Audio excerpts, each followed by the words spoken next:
Un'ottima notizia per il territorio. Definisce così via libera l'interramento della rete elettrica tra Dolo e Camin l'assessore regionale allo sviluppo economico Roberto Marcato. Il via libera è arrivato con decreto dal Ministero dell'Ambiente e della Sicurezza Energetica. Si tratta di una delle opere di sviluppo della rete elettrica regionale prevista dal protocollo d'intesa sottoscritto tra Terna e Regione Veneto nel 2019.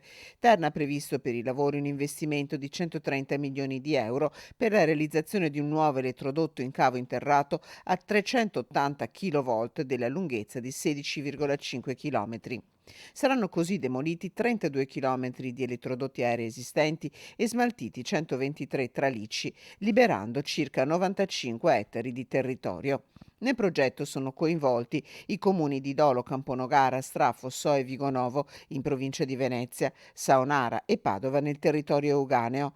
Un'opera che favorirà sia la gestione in sicurezza degli scambi di energia tra le due province, sia la riduzione di perdite di rete con il conseguente efficientamento del servizio di trasmissione dell'energia.